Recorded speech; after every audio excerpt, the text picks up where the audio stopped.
Two old men were getting ready for breakfast. Suddenly, they felt the ground trembling. The two old men hid in the basement. When they came out, they found the house only half empty. There was a huge footprint on the ground. Laura and her father were studying the terrain at the top of the hill. Behind them, an eye crept open. Laura turned and saw the open eye. A large hand reached out from under the cliff. Laura and her father rushed away. The giant mountain monster awoke. Laura and her father got into the helicopter. By this time, the monster had stood up. The mountain monster with a big tail roared at them. Just a few days ago, in order to build a railroad, a tunnel through the mountain was needed. Environmentalists protested against the government's destruction of the natural environment. Their slogan was to keep the mountains alive. The engineers set off the explosives despite the opposition. When they entered the tunnel to check it out, they heard strange noises. Everyone fled the tunnel. So that's what happened. The mountain monster sleeping in the mountain awoke. A child with an ice cream in his hand stares intently at the statue. Behind the statue stood a mountain monster that looked exactly like the statue. People ran away, but the child stayed put. 4 helicopters flew towards the mountain monster with bells. The sound of the bells made the mountain monster very uncomfortable. The mountain monster giant falls to his knees and covers his ears with his hands. The mountain monster giant grabs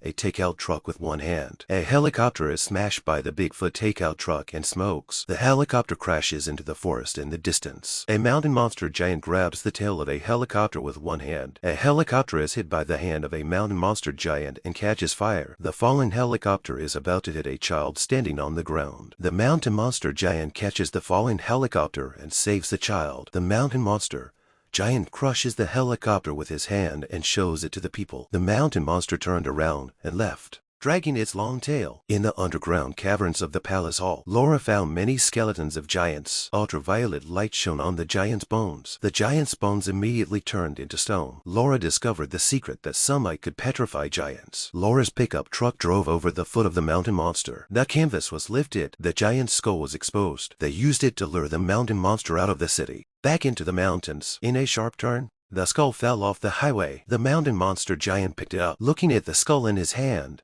the mountain monster was sad. The mountain monster growled and hated humans. The mountain monster was trapped in the light. The light made his body smoke. Laura couldn't bear to let Bigfoot turn to stone, so she turned off the light. Laura persuades the goblin to return to the mountain to avoid being killed. The mountain monster seemed to understand Laura's good intentions. The sun came out. The sun shines on the mountain monster's body. The mountain monster's body began to petrify. The mountain monster fell to the ground and turned into a huge rock. This movie tells us that man and nature should live in harmony.